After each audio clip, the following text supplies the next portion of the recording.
Located in East Africa, Kenya is slightly larger than France and is home to 36 million people. Even though it is one of the continent's most politically stable countries and has the best developed economy in Eastern Africa, most Kenyans live below the poverty line, earning only $1 a day. About 80% of the population lives in rural areas with eroding access to education, healthcare, clean water, and gainful employment.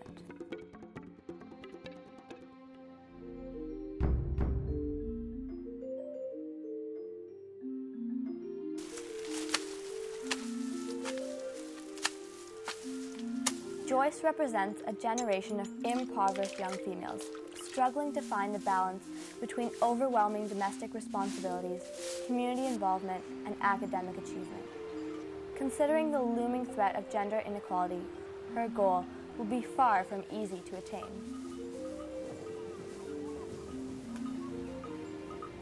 Gideon is Joyce's classmate. Because of the traditional gender roles, he will take on less household chores, is more likely to obtain higher grades, and has a better chance of completing his education than his female counterpart. Despite living in extreme poverty and with the challenges it presents, this community is working towards a future in which all of its members have a voice, where every man, woman, and child can live a life of opportunity and non-discrimination.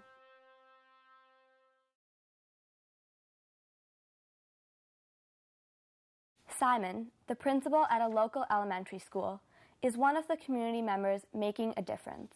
When I was just told to come here to be the head teacher of the school, I hesitated because of problems I came to see in the school. The walls were worn out, there were no doors in the school. We had a lot of problems. When you want to do anything, no funds, repair, no funds, textbooks, no funds. The government nowadays have tried a lot because of now providing at least for the childcare. Since 2002, Kenya's government has offered universal free primary education. However, overcrowded classrooms, limited teachers, the expense of uniforms and supplies, and substandard enrollment and completion rates prevent quality education from reaching every child. Where problems have arisen in this community, so have positive role models. My name's Monica. I am the women leader of this community, but it is not only this community, it is for all districts. I was chosen by the women in 1997 to be their leader. So we were facing many issues in our community. Many children were dropping from school. The women were poor. They were not having the utensils of their house, even clothing of their children. I wanted to help them in many ways. The girls are going to like 15 years. You find out they are circumcised and get early marriages. So we have the same problems, Kipsigis and the Maasai.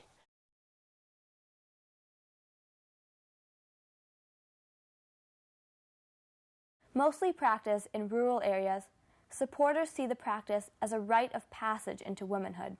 Female circumcision, however, threatens girls' survival, development, and protection, especially considering that the maternal mortality ratio in Kenya is among the highest in the world, largely due to this traditional practice.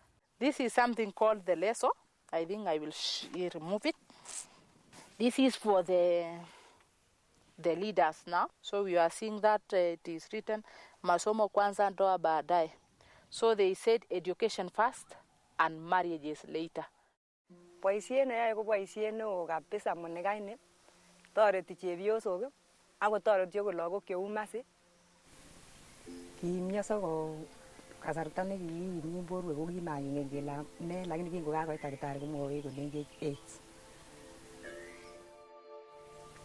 Kiaratab Pugotil.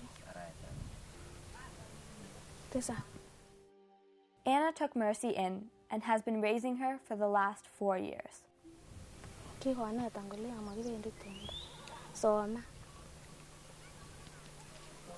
Ko kinokere asakas ale tanyor lakwani somanet sikomuch kotoret okot lagokwak chemengechen.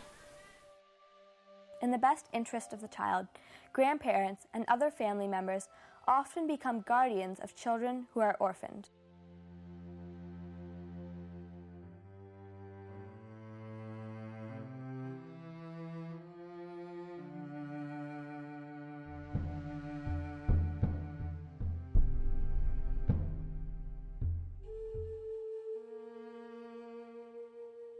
So people have to walk a long time to go to hospital because we don't have hospital here. We don't have doctors here. They can take him by bicycle. We are glad now we have the road here. Long time we use the wheelbarrow, even a bed to take to hospital.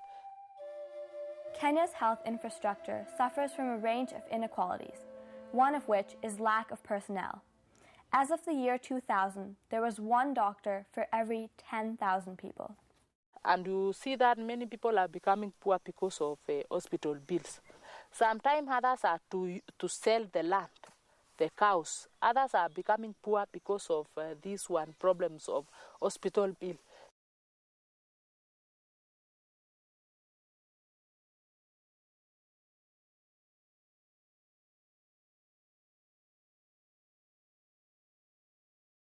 Agricultural chemicals, urban industrial waste, desertification and hydroelectric power usage are currently threatening the quality and availability of Kenya's water supply. We have the big river here called Mara River, where we fetch water there, and that one have many diseases like typhoid. Many people go to the river and fetch water, and they don't boil water. But now we are teaching the mamas to boil water so that they will get clean water.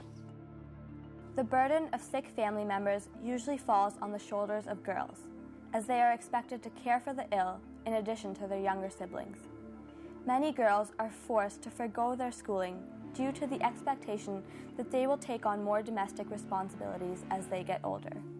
Nikifika nyumbani nikaanza kwenda kulima shamba mpaka saa moja, nikakuja nyumbani nikaosha vyombo, nikafagia nyumba, nikaenda kuleta maziwa kwa ng'ombe, nikakula, nikasafisha vyombo, nikimaliza nitaenda kwa meza nikafanya